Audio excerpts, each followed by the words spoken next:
Sejam bem-vindos, meus alunos, para Gabaritando Direito Penal com o professor André Pinheiro, e aqui a gente não perde tempo. Eu quero que você saiba e tenha em mente que conosco você vai ver aquilo que de fato importa para a resolução da sua prova. Então vamos lá, sem mais delongas. Do crime, na verdade, esse é o termo que a maioria das bancas usam para formular seus editais. No entanto, quando as bancas usam esse termo do crime como uma espécie de tema para nossa prova, na verdade ela está falando da chamada teoria do delito ou teoria do crime. Essa teoria do delito, ela se debruça sobre o conceito analítico de crime. Eu vou aproveitar o ensejo e trazer esse conceito analítico de crime. André, eu ouvi dizer aí que tem conceito analítico, tem conceito material, tem conceito formal, exatamente. Mas lembra que eu falei para você no início da aula que o que importa de fato é o que a gente vai trazer e não o que outros cursinhos aí acabam trazendo só para fazer você perder tempo e dar a falsa impressão que você está se preparando da maneira correta? Pois bem, aqui é diferente. Esse conceito analítico, que é o que de fato nos importa, ele conceitua o crime como o fato típico, esse seria o primeiro elemento desse conceito analítico, em conjunto com a ilicitude,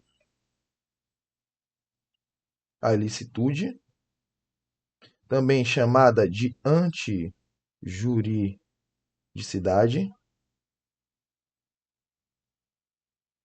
perdão, antijuridicidade, e por fim, o terceiro e último elemento, a chamada culpabilidade. Culpabilidade. André, como assim?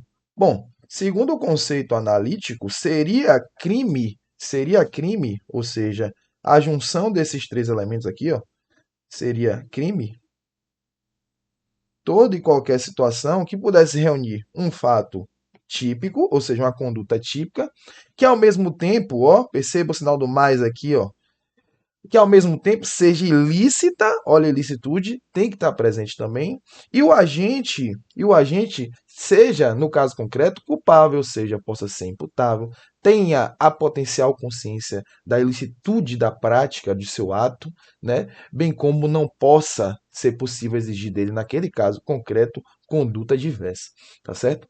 Reunindo esses três elementos aqui, nós temos o crime. E o crime, uma vez constatado, surge para o Estado o chamado ius puniendi, o poder-dever de punir, iniciando, deflagrando ali a chamada persecução penal, que vai desde essa fase investigativa, pré-processual, por meio, na maioria das vezes, do inquérito policial, até o fim do julgamento, até o fim das instâncias recursais, onde, após considerado culpado, o indivíduo iniciará o cumprimento da sua pena, tá certo? Essa parte de direito processual a gente deixa para a aula pertinente, né? O que nos interessa de fato aqui é essa parte do direito penal. Mas por hora eu preciso que você saiba que para que haja crime eu preciso ter a junção, ó, desses três elementos aqui, ó. O fato precisa ser ilícito, perdão, o fato precisa ser típico, ao mesmo tempo ilícito, e o agente precisa ser o quê? Culpável, tá certo? Esse é o conceito analítico, esse é o conceito, ó, é o conceito analítico de crime, tá bom? Beleza? O conceito material, só a título de conhecimento, seria toda e qualquer conduta capaz de ofender um bem jurídico tutelado, protegido pela norma. Perceba que é uma conceituação bem abstrata que não vai cair na nossa prova, a gente precisa saber disso, tá certo? Mas se você quiser anotar o seu material, fica à vontade, repita aí a parte do vídeo para você anotar. E o conceito formal seria aquele conceito trazido pelo artigo 1º da Lei de Introdução ao Estudo do Código Penal, que vai dizer que crime é toda e qualquer conduta para a qual a lei destine as penas de detenção ou reclusão de forma isolada ou cumulativa com a multa, ou até a multa de forma isolada, como a gente pode ver o crime de bullying no nosso Código Penal, que só tem a pena, a espécie de pena multa combinada isoladamente para quem vier praticar aquela conduta, né? Essa, essa esses dois primeiros conceitos, né, esses conceitos formal e material, não são muito interessantes para fins de resolução de prova. O que nos importa de fato é esse conceito analítico, que foi esse que eu trouxe para você em alguns minutos atrás. Acabei de trazer, tá certo? Próximo slide, fato típico. Senhores, olha o que a gente vai fazer agora. A partir de agora, a gente vai destrinchar cada elemento desse, ó. No primeiro momento, a gente vai destrinchar o fato típico, porque esse fato típico ele também tem os seus elementos, ou seja, seus subelementos, ó, conduta, ó, a gente vai ter o resultado, o nexo de causalidade, e a gente vai ter a tipicidade também dentro desse fato típico. Ó, tudo aqui dentro, tá certo? Mais para frente, a gente vai estudar as excludentes dessas hipóteses, desses elementos, excludente de licitude e de culpabilidade. Mas a culpabilidade, por exemplo, também tem os seus elementos. Como eu falei, a imputabilidade, a potencial consciência de ilicitude, bem como a inexigibilidade, melhor dizendo, a exigibilidade de conduta diversa, tá certo? Então, primeiro momento, fato típico, vamos destrinchar esse fato típico. É por isso que eu te convido a me acompanhar no próximo slide. Esse fato típico, André, ele seria dividido em quantos elementos? Esse fato típico, ele pode ser dividido em conduta, tá certo? Primeiro elemento. Depois da conduta, a gente tem o resultado advindo, originado dessa conduta aqui de cima, tá certo? Mas para que haja uma conduta ligada a um resultado, uma conduta capaz de originar um resultado, eu preciso de um vínculo, eu preciso de uma ponte. Quem é que faz essa ponte? É o nexo causal, ou nexo de causalidade, você pode encontrar esse termo também. Tá bom? Esse nexo causal, ele vai ser justamente, ó, a ponte que liga a conduta ao resultado, tá certo? Você vai perceber que se eu não tiver esse nexo causal, eu não posso ter uma conduta considerada criminosa, porque aquele resultado, por mais que ele exista, ele não está ligado, ó, a uma conduta, então não posso responsabilizar esse indivíduo, né? Se ele existiu, como do nada nada surge, alguém acabou dando, né, causa aquele resultado. Mas para que eu venha descobrir quem é que foi essa pessoa, quem é que foi essa pessoa responsável, eu vou precisar analisar onde esse nexo causal me leva, tá certo? Beleza? Mas deixa o estudo do nexo causal para momentos mais oportunos. Agora eu estou falando, só tô querendo te dar uma noção generalista do que é constituído o fato típico, tá certo? E por fim, nós temos a tipicidade. Essa tipicidade, ela vai se subdividir, como você vai ver mais para frente, em tipicidade formal e tipicidade material. Veremos que essa tipicidade formal nada mais é que o enquadramento daquela conduta que é praticada aqui no mundo real a um tipo penal previamente estabelecido, previamente criado, ou no nosso Código Penal, ou em alguma outra lei extravagante. Como assim, André? Vou aqui dar um spoiler do que seria essa atividade formal. O artigo 121 do nosso Código Penal, crime que inaugura a parte especial do Código Penal, diz o seguinte: matar alguém. Essa é a conduta que deve ser criminalizada. Se alguém matar alguém, alguém deve responder por esse homicídio. Artigo 121 do nosso Código Penal. Como é que eu posso descobrir se há tipicidade formal? Bom, se alguém vai lá, saca sua arma, dispara 5 vezes contra uma vítima e leva essa vítima à morte, eu vou realizar essa análise por meio da tipicidade formal da seguinte forma: o indivíduo não sacou a arma, atirou contra uma pessoa e levou essa vítima à morte? Perfeito. A conduta dele se amolda, se enquadra perfeitamente ao que o artigo 121 diz, matar alguém? Ele matou ou não matou uma outra pessoa? Perfeito. Se nós chegarmos à conclusão que esse amoldamento, esse enquadramento existe, é porque esse elemento ele se constituiu, ele existe. A tipicidade formal ela está presente, beleza? E a tipicidade material seria ali a capacidade que a conduta desse indivíduo tem de maneira relevante de ofender um bem jurídico. Nesse caso que eu trouxe para você, é evidente essa capacidade. Ou seja, por que, André? Porque o indivíduo tirou a vida de outra pessoa. A conduta dele ofendeu de maneira relevante, quiçá da maneira mais relevante possível no direito, um bem jurídico, que foi a vida da vítima. Ele retirou essa vida, ele matou uma pessoa. Então perceba que nós temos tipicidade formal e material aqui juntos, né, nos levando à conclusão de que a tipicidade está presente. Mas falaremos da tipicidade de forma mais aprofundada também num segundo momento. Tá certo? Beleza? Vamos falar da conduta. Conduta. Olha, conduta, senhores, eu vou trazer para vocês o conceito já finalista da conduta, capitaneado lá pelo grande cientista, filósofo do direito penal Hans Welzel. O professor Hans Welzel, lá no século XIX ainda, com suas obras que acabaram desaguando no século XX, trouxe ali a ideia de finalista da ação, no sentido de que a conduta para ser considerada criminosa seja a ação ou a omissão, porque a conduta ela pode ser comissiva, ou seja, derivar de um poder, de um agir, de uma ação, ou pode também ser uma conduta omissiva, ou seja, derivar de uma de um não fazer, tá certo? Mais o elemento volitivo, cognitivo, mais a vontade. É importante que você saiba isso, por quê? Porque antes dessa, antes dessa teoria finalista ser adotada pelo nosso Código Penal, nós adotávamos uma teoria chamada de causalista. Essa teoria causalista, neocantista, neocausalista, você vai ver alguns termos aí espalhados pelas provas de concurso, talvez, ou nas obras de direito. Ela dizia que a conduta era só, ó, que a conduta era só o quê? O movimento corporal, ou seja, era só ação ou omissão. Na verdade, não se era preciso, pelo menos no primeiro momento, analisar se havia vontade por parte do agente. E você vai ver mais para frente que essa vontade, ela pode se dar de forma dolosa ou culposa, ou seja, o dolo é, o dolo não, a vontade nada mais é que o dolo ou a culpa. Então, aqui para a teoria causalista, não era preciso analisar, pelo menos no primeiro momento aqui do fato típico, se a conduta do agente tinha sido intentada, voltada para aquele fim, ou se ela tinha, ou se ele acabou se omitindo ali num dever objetivo de cuidado, que seria o caso da culpa. Então, como assim, André? Um exemplo para adoção, para aqueles que adotavam a teoria causalista no tocante à conduta.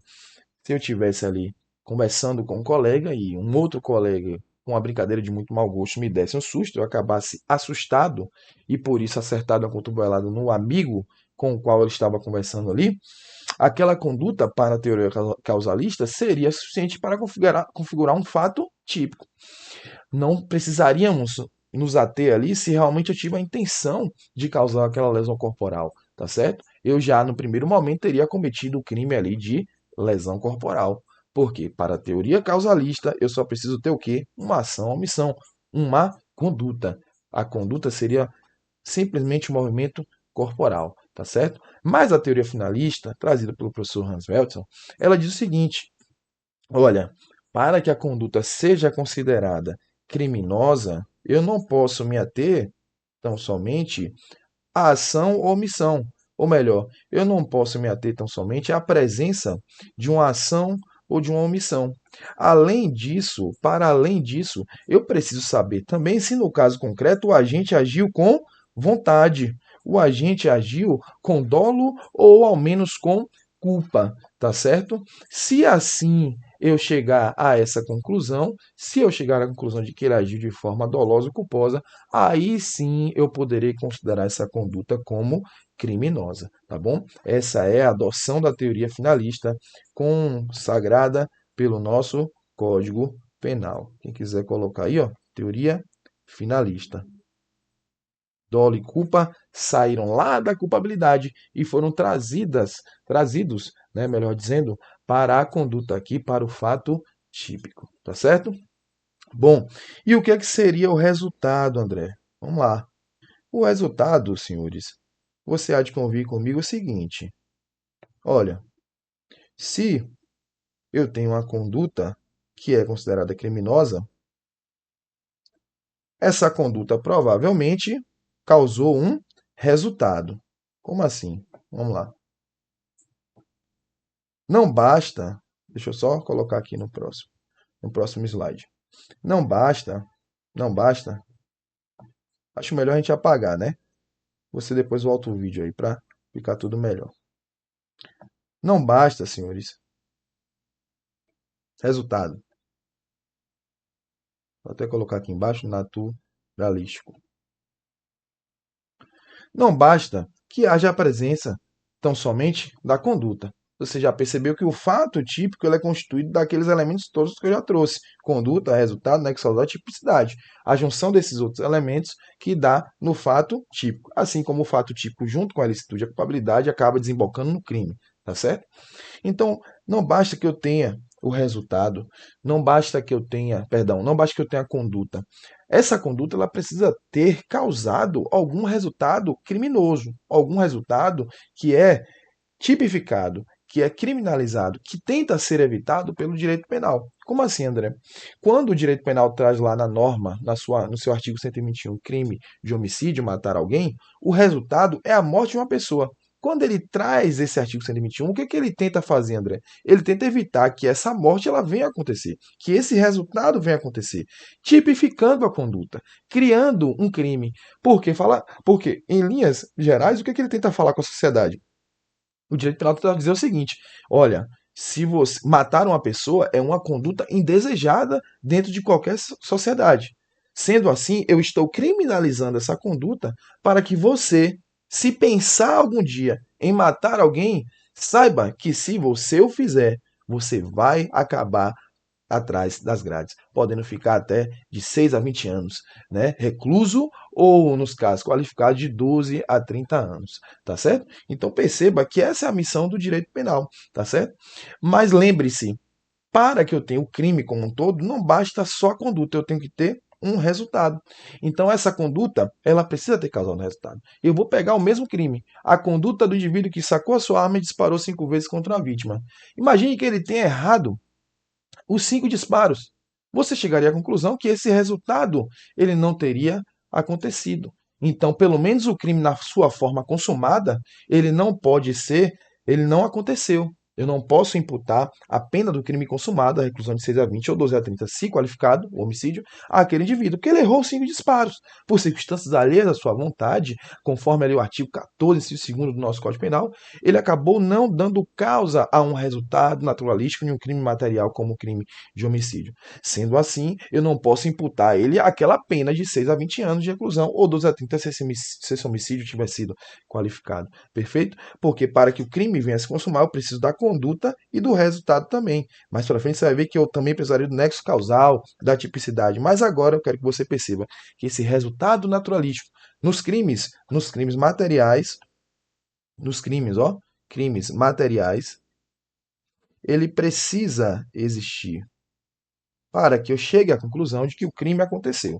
Tá certo?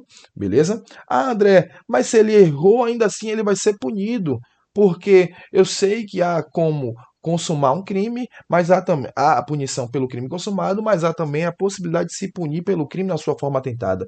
Exatamente. Lá na tipicidade, a gente vai ver como é que isso acontece nas chamadas normas de extensão. A norma de extensão mais famosa é justamente a norma do 14.2, ou seja, do inciso 2º do artigo 14, que fala sobre o crime tentado. Mas agora, só para fim de exemplo, eu quero que você entenda que, pelo menos na forma consumada, esse cara não vai responder pelo crime. Por quê? Porque o resultado ele não aconteceu. E se o resultado não aconteceu, a norma prevendo que aquela pena vai ser aplicada se o crime se consumar, eu não posso aplicar aquela pena ali para o crime consumado, já que ele não veio a se consumar, tá certo? Mas a punição ela vai existir. O crime será levado a julgamento na sua forma tentada, mas a bem da verdade, crime consumado não houve, tá certo? Beleza? Esse resultado naturalístico ele só acontece nos crimes materiais. Por quê? Porque se você dar uma pesquisada, você vai perceber que os crimes materiais são aqueles que exigem o resultado naturalístico para a sua consumação. Ah, André, por isso que você disse que o crime não se consumou, né? Porque no crime do artigo 121, no homicídio, o resultado naturalístico seria a morte. E o cara errou os 5 disparos. Sendo assim, a morte ela não aconteceu. Então não houve resultado naturalístico, tá certo? Se não houve resultado naturalístico, não houve o quê? A consumação do crime. Não há consumação, beleza? Só que esse resultado naturalístico ele só é exigido para a consumação nos crimes materiais. Se atente a isso aí. Você vai ver mais para frente, quando estudarmos a parte especial do direito penal, que os crimes formais, por exemplo, crime de extorsão, artigo 158 do nosso Código Penal, ele não exige esse resultado naturalístico para a sua consumação. Tá certo? Pois bem, sendo assim, ele não pode ser considerado o quê? Um crime material. É por isso que nós dizemos que o crime de extorsão é um crime informal, que não exige o resultado naturalístico para a sua consumação. Beleza? Tranquilo. Resultado naturalístico é isso. Eu vou até colocar de forma conceitual o que que seria. Seria o quê, ó? A alteração por meio da conduta, por meio da conduta criminosa da realidade. Ou seja, como foi, houve alteração da realidade aqui, André, do mundo real, do contexto fático, por meio de uma conduta criminosa? Houve. Uma pessoa estava viva e acabou sendo levada à morte pela conduta criminosa de outra, o autor do delito de homicídio. Beleza? Tranquilo. Agora vamos ao nexo de causalidade ou nexo causal. Vamos puxar aqui para cima,